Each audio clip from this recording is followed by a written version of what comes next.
इत्तिकाफ का महीना है। अल्लाह ने ये नहीं कहा रमजान ज़कात का महीना है, अल्लाह ने फरमाया शहरु रमज़ान अल्लज़ी उन्ज़िला फ़ीहिल कुरान, रमजान का महीना वो महीना है जिसमें कुरान उतारा गया।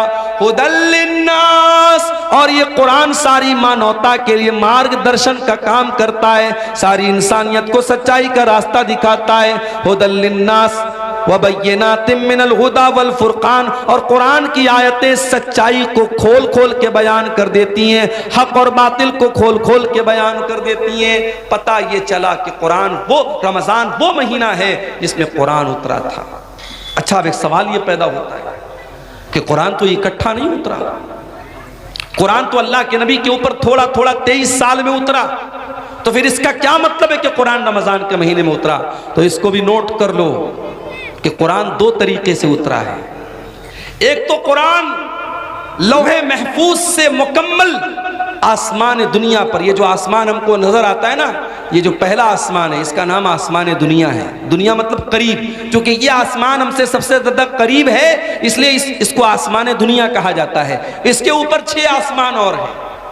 तो अल्लाह ताला ने लौहे महफूज से आसमान दुनिया पर जो कुरान उतारा है वो रमजान के महीने में उतारा है अपने प्यारे नबी के ऊपर, रमजान के महीने की आखिरी अशरे की किसी रात में। और वो रात कौन सी है? ये वही रात है जिसको लैलतुल कद्र कहा गया और जिसके बारे में अल्लाह ने कुरान की सूरत नाजिल की, इन्ना अंज़लनाहु फी लैलतिल कद्र वमा अदराका मा लैलतुल कद्र लैलतुल कद्र खैरुम मिन अल्फि शहर। ऐ मेरे नबी, इस कुरान को हमने लैलतुल कद्र में उतारा है और आप क्या जाने के लैलतुल कद्र क्या है? लैलतुल कद्र खैरुम मिन अल्फि शहर, लैलतुल कद्र तो 1000 महीने से बेहतर है। तो एक तो कुरान अल्लाह ताला के यहाँ से आसमान पर उतरा, फिर वहां से थोड़ा थोड़ा करके हमारे नबी के ऊपर उतरा है। इसलिए अल्लाह कह रहा है कि रमजान का महीना वो महीना है जिसमें कुरान उतारा गया है। और आज अफसोस की बात है, हमारा वो नौजवान जो 24 घंटे में हजारों बार मोबाइल खोलता है कि व्हाट्सएप पर किसका मैसेज आया, इंस्टा पर किसका मैसेज आया, फेसबुक की पोस्ट को कितने लोगों ने लाइक कर लिया, और इंस्टाग्राम के फोटो को कितने लोगों ने लाइक कर लिया, व्हाट्सएप के स्टेटस को कितने लोगों ने देख लिया। एक एक मैसेज को पढ़ता है, एक एक लाइक को देखता है। लोगों के लाइक की इतनी परवाह करने वाला इंसान, शायद इतनी मर्तबा तूने कुरान को पढ़ा होता तो अल्लाह तुझे लाइक कर देता। अगर तूने कुरान से इतना ताल्लुक जोड़ा होता तो अल्लाह की नजर में तू पसंदीदा हो जाता।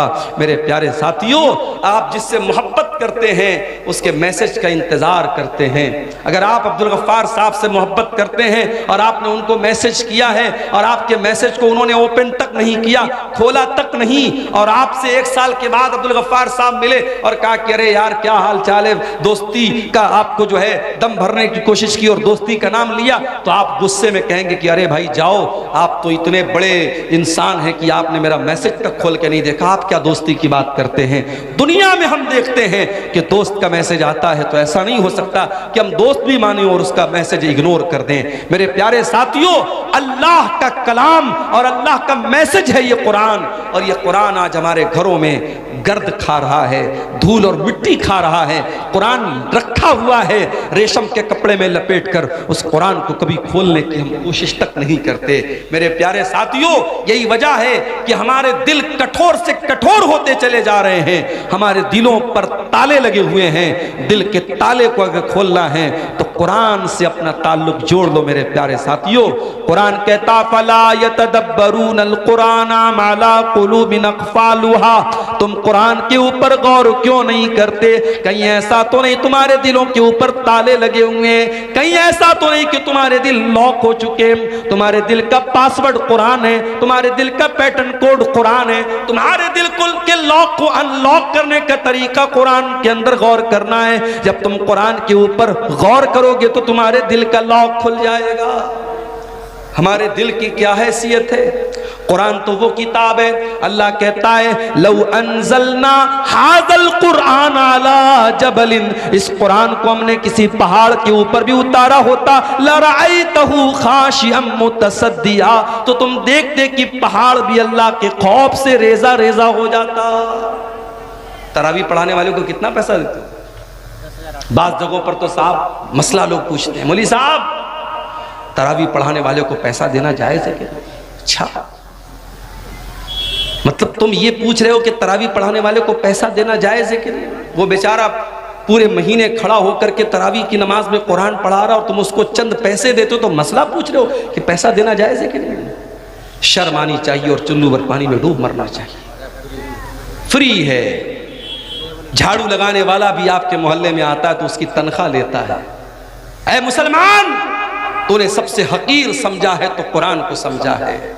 कुरान पढ़ने पढ़ाने वाले का उसने पैसा मांग लिया तो जान निकलती है तेरे। पिछले साल एक न्यूज़ मैंने पढ़ी थी, गुजरात में अहमदाबाद में एक हाफिज साहब ने तरावी की नमाज पढ़ाई थी।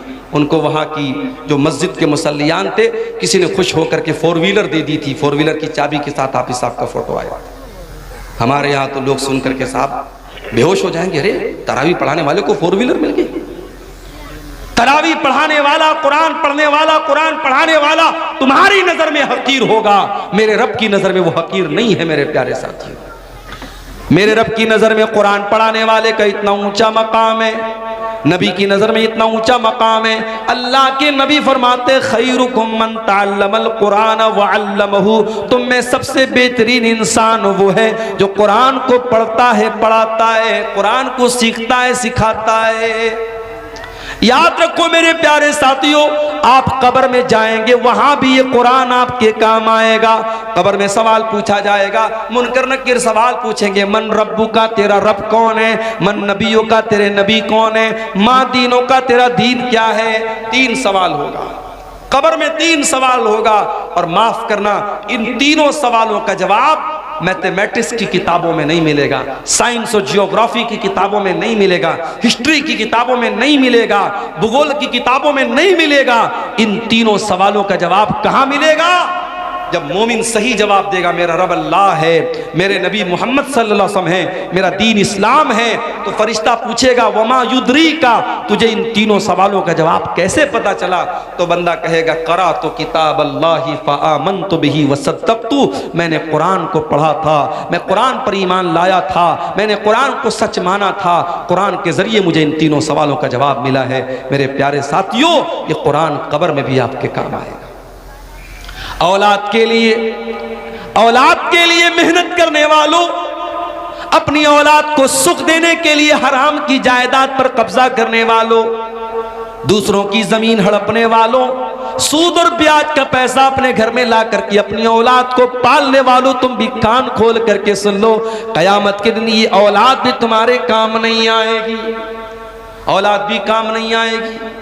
कुरान कहता है यौम यफ़िरुल मरउ मिन अखी व उम्मिही व अबी व साहिबतिही व बनी, कयामत के दिन इंसान अपनी माँ को देख करके भागेगा, अपने बाप को देख करके भागेगा, अपनी बीवी को छोड़ करके भागेगा, अपने भाई को छोड़ करके भागेगा, अपनी बीवी बच्चों को छोड़ करके भागेगा, अपनी औलाद को छोड़ करके भागेगा। क्यों भागेगा? लिकुल्लि इम्रिइन मिनहुम यौमइज़िन शानु युग़नी, इसलिए कि कयामत के दिन किसी के पास इतनी फुर्सत नहीं होगी कि वो दूसरे का हाल चाल ले। कयामत के दिन तो नफ्सी नफ्सी का आलम होगा, हर इंसान को अपनी पड़ी होगी, वहाँ औलाद भी आपके काम नहीं आएगी। लेकिन एक चीज कयामत के दिन भी काम आएगी, कौन सी चीज? अल्लाह के नबी फरमाते हैं इक़राउल कुरान, ओ लोगो कुरान पढ़ा करो, फ़इन्नहु याती यौमल क़ियामति शफ़ीउन लिअस्हाबिही, इसलिए कि कयामत के दिन कुरान आएगा, तुम्हारे हक में सिफारिश करेगा, कुरान तुम्हारे लिए लड़ेगा अल्लाह की बारगाह में और कहेगा अल्लाह, जब दुनिया रात में सोया करती थी तेरा ये बंदा रात में कुरान पढ़ा करता था, जब दुनिया दिन में काम और धंधे में लगी रहती थी ये बंदा खाली टाइम में कुरान पढ़ा करता था, कुरान आपके लिए लड़ेगा और कुरान आपके लिए हुज्जत बनेगा, दलील बनेगा कयामत के दिन। रमजान का महीना कुरान का महीना है मेरे साथ, कोशिश करो। मैं ये नहीं कहता कि आप इतना कुरान खत्म कर लो, मैं ये नहीं कहता कि आप डेली एक कुरान खत्म कर लो, वो सबके बस की बात नहीं। उलमा ने ये भी लिखा है 3 दिन से कम टाइम में कुरान खत्म करना मना है, मगर रमजान का महीना या और कोई ऐसा टाइम जिसमें ज्यादा नेकी करने का हुक्म दिया गया है, उसमें आपको मना नहीं है। उसमें आप अगर चाहे तो रमजान में डेली आप एक कुरान खत्म कर सकते, बल्कि बाज़ उलमा बाज़ अइम्मा से साबित है कि वो रमजान में डेली एक कुरान खत्म करते थे। आम दिनों में मना है कि 3 दिन से कम टाइम में कुरान खत्म ना किया जाए, ताकि बहुत जल्दी जल्दी कुरान ना पढ़ा जाए, कुरान को समझ के पढ़ा जाए। मगर रमजान के महीने में आप जितनी स्पीड के साथ और जितना ज्यादा कुरान पढ़ें, कोई हर्ज की बात नहीं। आप तिलावत सही करें, अच्छे अंदाज में करें, जल्दबाजी के चक्कर में कुरान का माना और मतलब ना खराब करें। लेकिन अगर आप जितना भी पढ़ सकते हैं कुरान ज़्यादा ज़्यादा पढ़ें। मैं एक आपको तरीका बताता हूँ। हमारे यहाँ जो वो कुरान होता है हाफिजी कुरान, जिसमें से हमारे हाफिज लोग कुरान देख करके याद करते हैं, अगर आप उस कुरान को अपने सामने रखें, उसमें एक पारे में 20 पेज होते हैं। आपको क्या करना है, हर नमाज के पहले अजान हुई जोहर की, अल्लाहु अकबर, आप मस्जिद में पहुंच जाओ और अजान के बाद आप मस्जिद में पहले 2 रकात सुन्नत पढ़ लो और बैठ करके 2 पेज आप उसको पढ़ लो, सिर्फ 2 पेज। 2 पेज पढ़ने में 5 मिनट लगेगा। हाफिजी कुरान की बात कर रहा हूँ, जो 16 लाइन का 15 लाइन का आता है, आयत पर शुरू होता है, आयत पर खत्म होता है, उस कुरान की बात कर रहा हूँ। 2 पेज आपने पढ़ लिया नमाज के पहले। अब जोहर की नमाज आपने पढ़ी, जोहर की नमाज के बाद सुन्नत आपने पढ़ लिया, 2 रकात या 4 रकात, जितनी भी अल्लाह ने आपको तौफीक दी।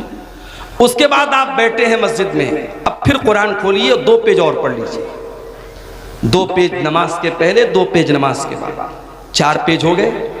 ऐसा ही आप 5 टाइम की नमाज में कर लीजिए।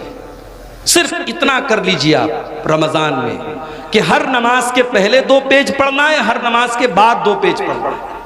5 टाइम की नमाज में आपके 20 पेज हो जाएंगे। एक पारा आपका आराम से डेली, आप कोई एक्स्ट्रा टाइम आपको नहीं निकालना पड़ा। 5 मिनट आपने नमाज के पहले निकाला, 5 मिनट नमाज के बाद निकाला।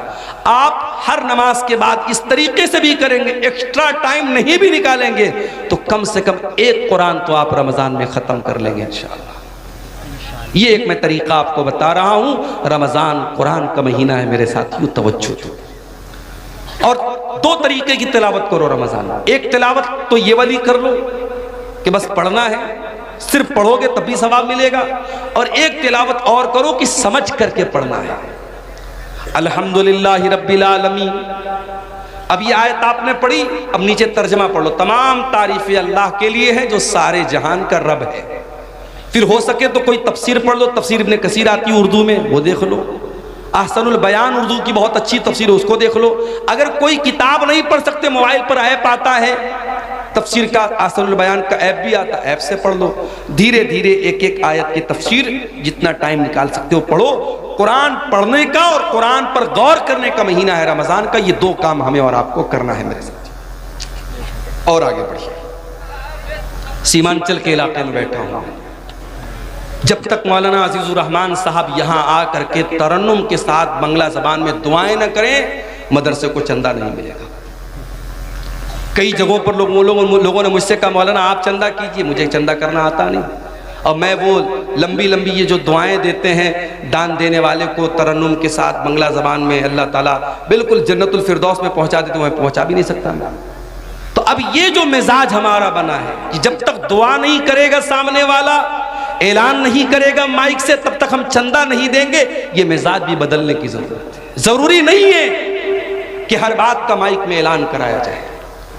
बनारस में एक मस्जिद बन रही है हमारे मोहल्ले के करीब। एक अल्लाह का बंदा आया, नमाज उसने पढ़ी, उसने ऐलान सुना कि यह मस्जिद की तामीर का काम चल रहा है। मस्जिद की कमेटी के जिम्मेदार के कान में धीरे से उसने कहा, मौलाना साहब मस्जिद की तामीर में जितना छड़ लगेगा मैं देने को तैयार हूं। कोई ऐलान नहीं हुआ, कोई माइक पर लंबी चौड़ी दुआएं उसके लिए नहीं की गई। उसके दिल में अल्लाह ने यह बात डाली, मस्जिद बन रही है, जितना छड़ लगेगा मेरी तरफ से लगेगा, जितना सरिया लगेगा मेरी तरफ से लगेगा। कोई अल्लाह का बंदा आता है, कहता जितने सीमेंट लगेंगे मैं दे दूंगा। काम इस तरीके से होता है मेरे प्यारे साथियों। आज हमारे अंदर अगर किसी चीज की कमी है तो इखलास की कमी है। किसी गरीब को राशन का किट भी हम देते हैं ना, तो फोटो खींचते हैं और अखबार में डालते हैं कि हमने एक गरीब की मदद की। गरीब की मदद तुमने क्या की? तुमने गरीब की इज्जत को नीलाम कर दिया। जिस गरीब को तुमने कैमरे के सामने फोटो खींच करके मीडिया पे डाला है, उस गरीब की क्या इज्जत नहीं है? क्या उसकी कोई इज्जत नफ्स नहीं, उसकी कोई खुददारी नहीं है? किसी की मदद करने के नाम पे उसकी इज्जत को नीलाम करते हो। किसी जमाने में मुहावरा तक कहावत थी, नेकी कर दरिया में डाल। अब कहावत बदल गई, अब नेकी कर फेसबुक पर डाल, नेकी कर यूट्यूब पर डाल, नेकी कर स्टेटस पे डाल। अब तो साहब खाने काबा का तवाफ भी हो रहा तो वहां भी सेल्फी ले रहे हैं। अब एक ही चीज की सेल्फी बची है, अब्बा मर जाएं तो उनकी लाश के साथ भी सेल्फी ली जाए। अब वो भी लोग लेना शुरू कर दिए हैं, अपने मरे हुए बाप के साथ भी लोग सेल्फी ले रहे हैं। अल्लाह माफ करे हम सब। नुमाइश का दौर है, शोहरत का दौर है, रियाकारी का दौर है। रमजान का महीना हमें ये सबक भी सिखाता है मेरे साथी कि कुछ इबादतें ऐसी भी होनी चाहिए जो हमारे और अल्लाह के बीच में होनी चाहिए, और रोजा ऐसी ही एक इबादत है। सुबह फजर के टाइम आपने सहरी खाई, जो भी आपने सहरी खाई, मैं नहीं जानता आपके सीमांचल में क्या क्या खाते हैं। हो सकता है कुछ लोग गोश्त भी खाते हो, सब्जी भी खाते हो, रोटी चावल भी खाते हो। जो भी आपने सहरी के टाइम खाया, सुहर की अजान हो गई। जाहिर है 4 बजे आपने सहरी खाई थी, 12:30 बजे अज़हर की अजान हो रही है। 8 घंटे का टाइम गुजर चुका है, 8.5 घंटे का। मार्च का महीना चल रहा है, गर्मी का आलम है। आप मस्जिद में आए, आपने वजू करने के लिए पानी से अपने हाथों को धोया, चुल्लू में पानी लिया, मुंह में डाला, हलक सूख रहा है।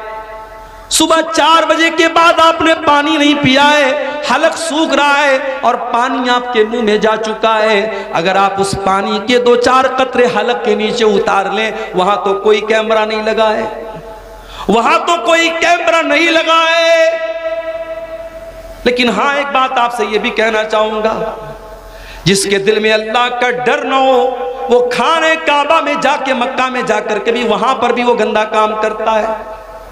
अभी कल एक साहब ने मुझको बताया कि खाने काबा के पास जो लोग तवाफ करते हैं, अगर दूसरे का सामान वो उठा लेंगे, उनको ये लगेगा लाखों की भीड़ है, कौन देखने जाता है, मगर हजारों कैमरे हरम में लगे हुए हैं, हजारों कैमरे लगे हुए हैं और पूरा कंट्रोल रूम मौजूद है, और हजारों वहां सीआईडी के लोग और सीबीआई के लोग और पुलिस के लोग उन कैमरों पर नजर रखते हैं। अगर आपने दूसरे का सामान उठाया तो पुलिस फौरन कैमरे से आपको देख लेगी और आपसे पूछताछ हो सकती है, और दूसरे का सामान आपने अगर जानबूझ करके ले लिया है तो आप पकड़े जा सकते हैं। इसलिए जो लोग हज करने जाते हैं, उमरा करने जाते हैं, उनको यह सिखाया जाता है कि हरम में कोई भी सामान, आपका अपना सामान है तो अलग बात है, किसी का कोई सामान छूने की कोशिश मत करना। एक साहब ने एक वाकया बताया कि तवाफ के दौरान एक हिंदुस्तानी हाजी और हिंदुस्तानी मुसलमान, 50 साल के ऊपर का मुसलमान,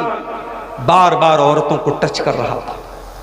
तवाफ के दौरान वो गंदा इंसान बार बार औरतों को टच कर रहा था, और कैमरे की नजर से जो कंट्रोल रूम में पुलिस वाले मौजूद थे, वो बार बार देख रहे थे कि ये इंसान एक बार नहीं, 2 बार नहीं, इसने 20 बार ऐसा किया। पुलिस ने उसको अरेस्ट कर लिया। जब जेल में पहुंचा है वो इंसान, उसके जवान बेटे पहुंचे, उसकी बेटियां पहुंची, नहीं हमारा बाप इतना गंदा काम नहीं कर सकता। पुलिस वालों ने कैमरे की क्लिप ला के सामने रख दी, देख लो तुम्हारे बाप ने क्या किया है। इसका मतलब ये हुआ कि जो ठरकी इंसान होता है, जो गंदा इंसान होता है, जिसके दिमाग में शैतान भरा होता है, वो मक्के में पहुंच जाए, खाने काबा के पास पहुंच जाए, वहां भी उसके दिमाग की गंदगी खत्म नहीं होती है मेरे साथ।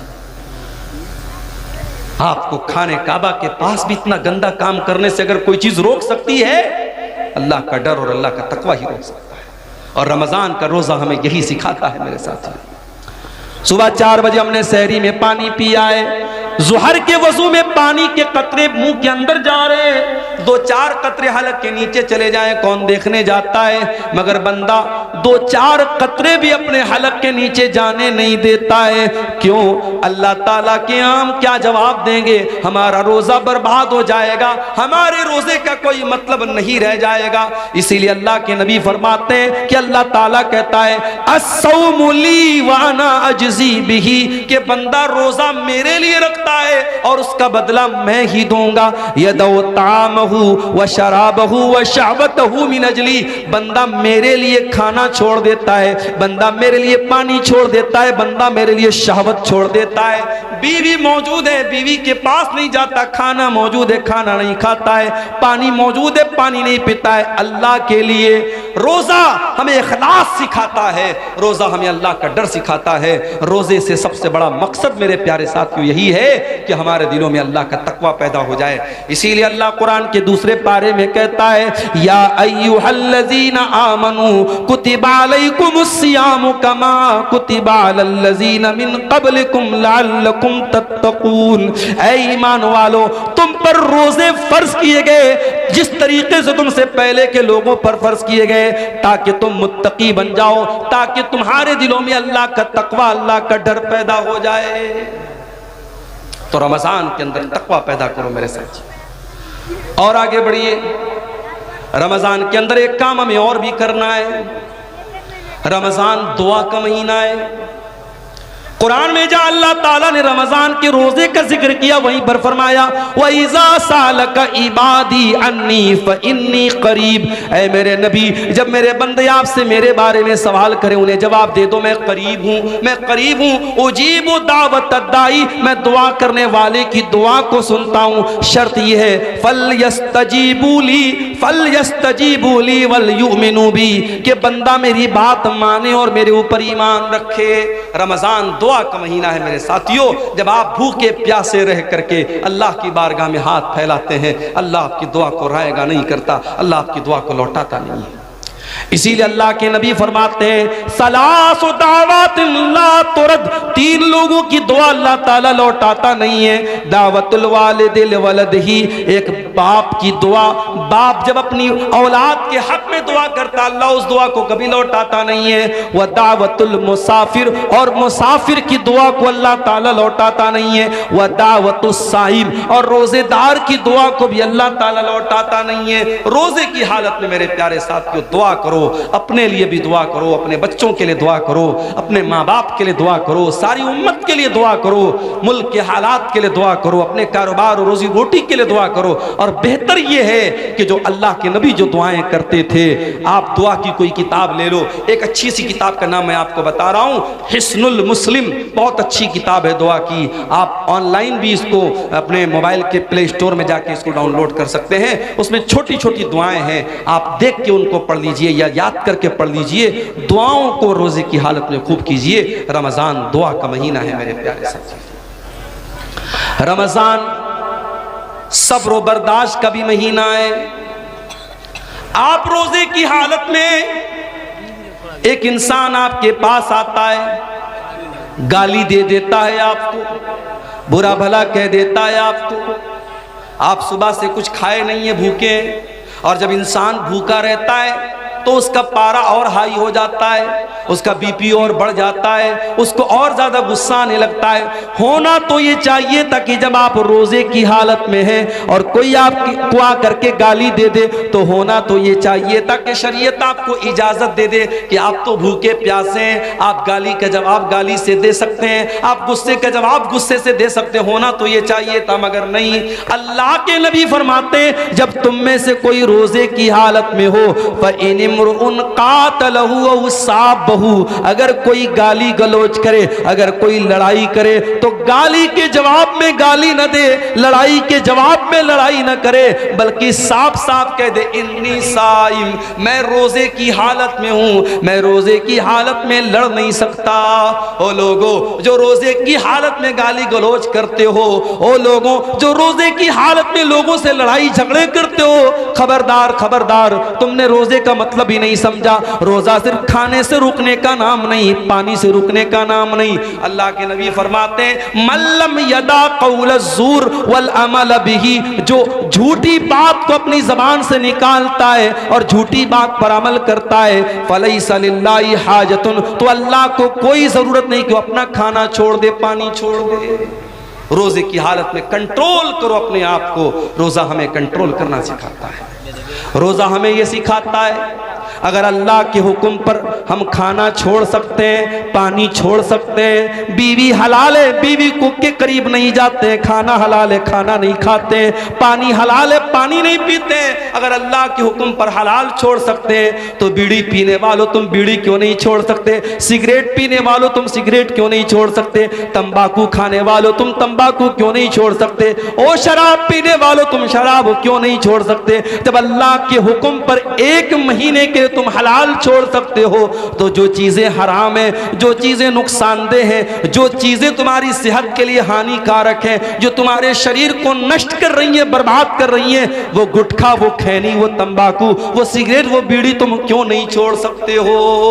रोजा हराम को छुड़वा रहा है, हराम को छोड़ने की प्रैक्टिस करवा रहा है। मेरे प्यारे साथी, रमजान का ये महीना हमें एक सबक और दे रहा है। कभी आपने गौर किया ज़कात हम रमजान ही में क्यों निकालते हैं? सारे मदरसे वाले अपने चंदा करने के लिए सफीरों को रमजान में ही क्यों भेजते हैं? 90% पूरे दुनिया के मुसलमान रमजान में ज़कात क्यों निकालते हैं? क्योंकि रमजान का महीना सखावत का महीना है, दान करने का महीना है, अल्लाह की राह में देने का महीना है। हजरत अब्दुल्ला बिन अब्बास कहते हैं कि अल्लाह के प्यारे नबी सबसे ज्यादा सखावत किया करते थे, और जब रमजान का महीना आता था और अल्लाह के प्यारे नबी जिब्रील से मिलकर के कुरान पढ़ा करते थे, कुरान का दौर किया करते थे, तो आपकी सखावत और बढ़ जाती थी। आप तेज चलने वाली आंधी से भी ज्यादा सखावत करते थे। रमजान में सखावत करो मेरे साथी। आज अफसोस की बात है, ज़कात वसूलने के लिए लोग आते हैं, बड़े बड़े सेठ लोग लाइन लगवाते हैं, बेचारा ज़कात लेने वाला भिखारी बनकर के लाइन लगाता है, तब जाकर के उसको ज़कात मिलती है। अरे तुझे तो एहसानमंद होना चाहिए, तुझे तो शुक्रिया अदा करना चाहिए कि वो ज़कात लेने वाला तेरे दरवाजे तक आया है, उसने तेरा काम आसान कर दिया, तेरी इबादत को आसान कर दिया, और तू भिखारियों की तरह उसकी लाइन लगवाता है। माफ़ करना मेरे प्यारे साथियों, ज़कात कोई भीख नहीं है, ज़कात कोई एहसान नहीं है। ज़कात हमारे माल में अल्लाह का हक है।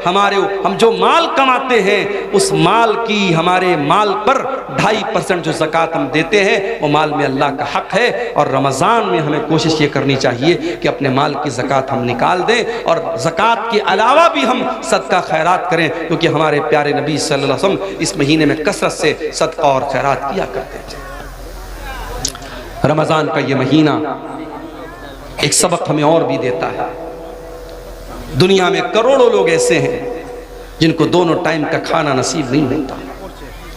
हम और आप आराम से अपने घर में देसी मुर्गा खा रहे हैं, गाय का गोश्त, जो भी आपके यहाँ जानवर ज़बा होता है, आप हलाल जानवरों का गोश्त खाते हैं, जो भी आपको अल्लाह ताला ने नेमतें दी आप उसको खाते हैं।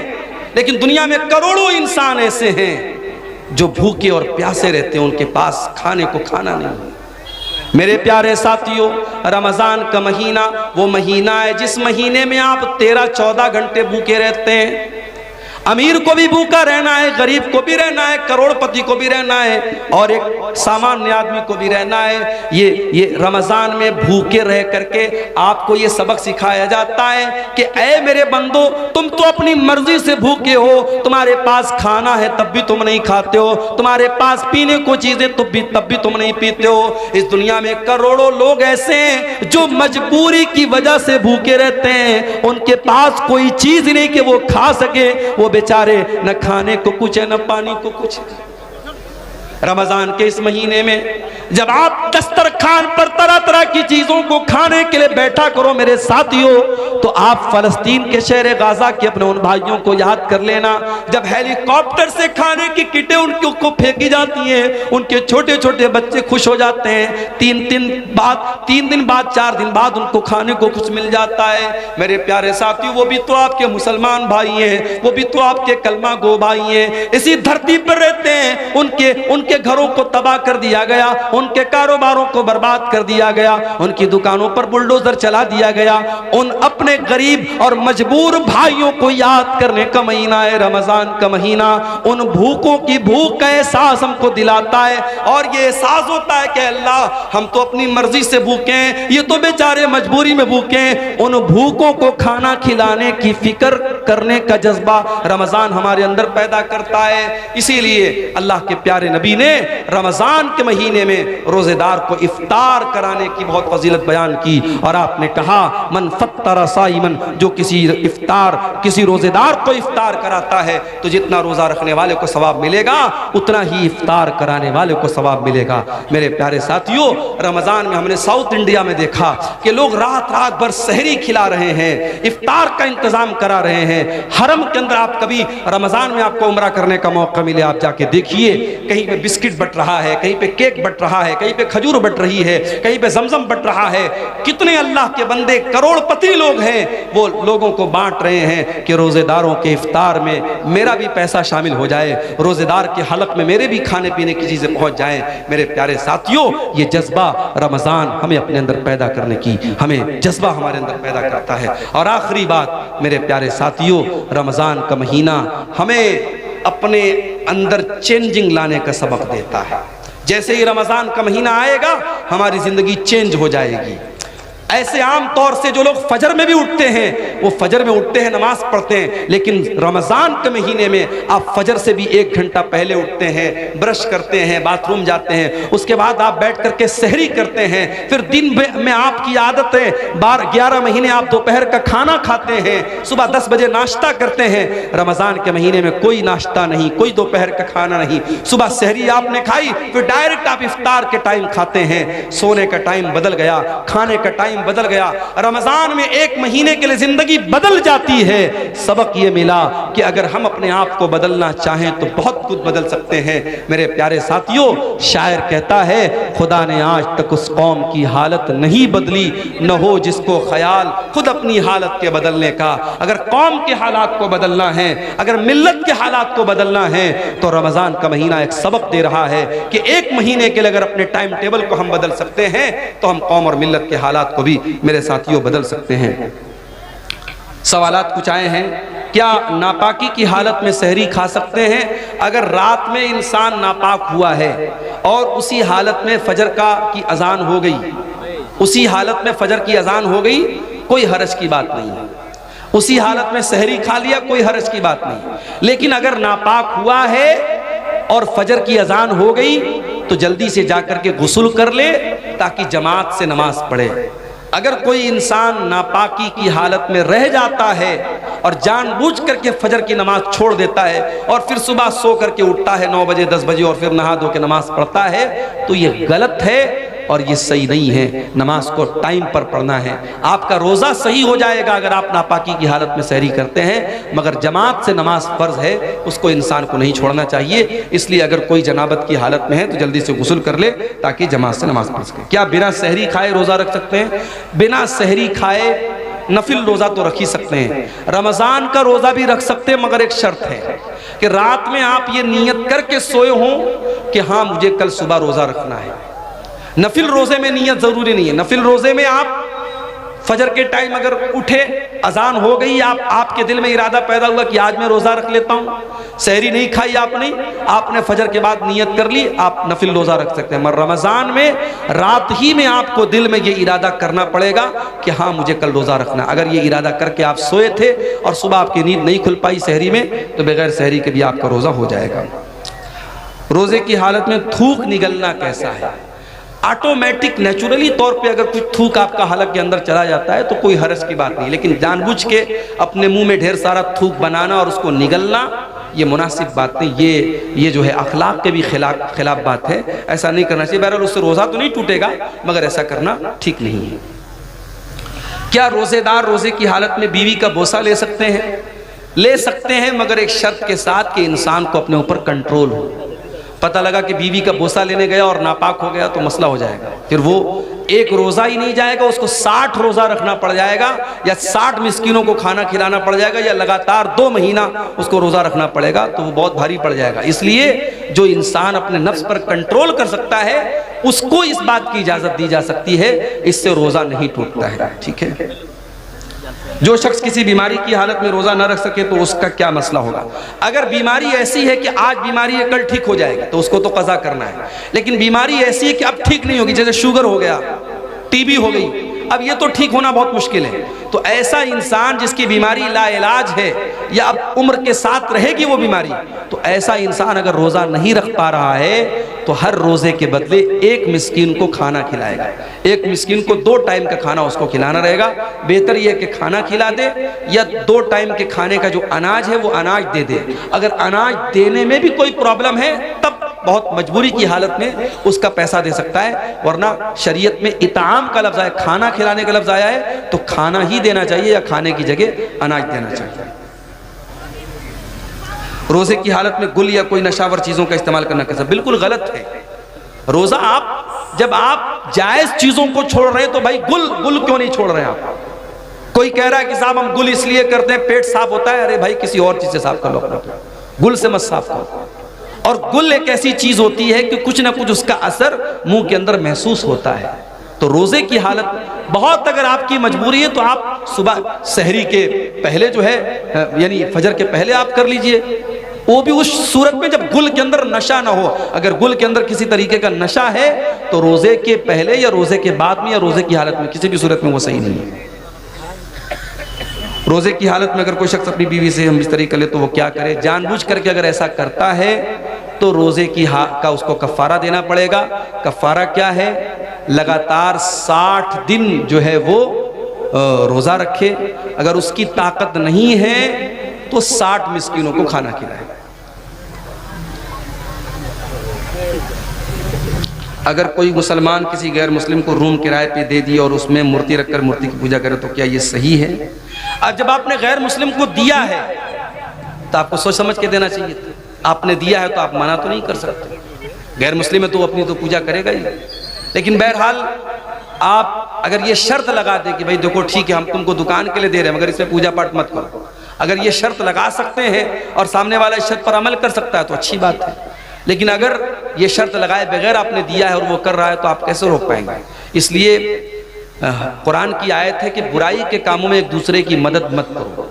ये एक तरीके का शिर्क हो रहा है जो आपके घर में हो रहा है, तो आप शिर्क के कामों में सपोर्ट का सबब ना बने, उससे बचने की कोशिश करें। क्या मदरसे में सदक़तुल फित्र देना चाहिए? कोई आलिम बोलते हैं कि दे और कोई बोलते हैं ना दे। अगर मदरसे में गरीब बच्चे हैं, गरीब बच्चों के ऊपर वो पैसा खर्च हो रहा है, उसका अलग हिसाब किताब है कि सदक़तुल फित्र का जो अनाज है वो उन्हीं गरीब बच्चों पर खर्च हो रहा है या वो रकम उन गरीब बच्चों पर खर्च हो रही है, तब तो दिया जा सकता है। लेकिन आम तौर से उसमें मदरसिन की तनख्वाह भी दी जा रही है, मदरसे की तामीर भी हो रही है, तो ऐसी सूरत में देना ठीक नहीं है, क्योंकि सदक़तुल फित्र का पैसा मिस्कीन को देने का हुक्म है, हर जगह देने का हुक्म नहीं है। जो आलिम खुद अमल नहीं करता और वो दूसरों को वाज़ नसीहत करता है तो क्या सही है? जाहिर है कि सही तो नहीं है। लिमा तक़ूलूना मा ला तफ़अलून, वो बात क्यों कहते हो जो तुम करते नहीं हो? क्या हलाल जानवर का खुसिया खा सकते हैं? जानवर जब हलाल है तो उसके बदन की तमाम चीज़ें हलाल है, कोई भी चीज़ मकरूह नहीं है। ठीक है, अल्लाह ताला से दुआ है अल्लाह ताला हम सबको नेक अमल की तौफीक अता फरमाए। रब्बुल आलमीन हमें कहने सुनने से ज़्यादा अमल की तौफीक दे, ईमान पर कायम रखे, ईमान पर हम सबका खात्मा हो। आमीन व आखिर दावाना अल्हम्दुलिल्लाहि रब्बिल आलमीन। अस्सलामु अलैकुम व रहमतुल्लाहि व बरकातुहू। वालेकुम अस्सलाम व रहमतुल्लाहि व बरकातुहू। शेख मोहतरम का बहुत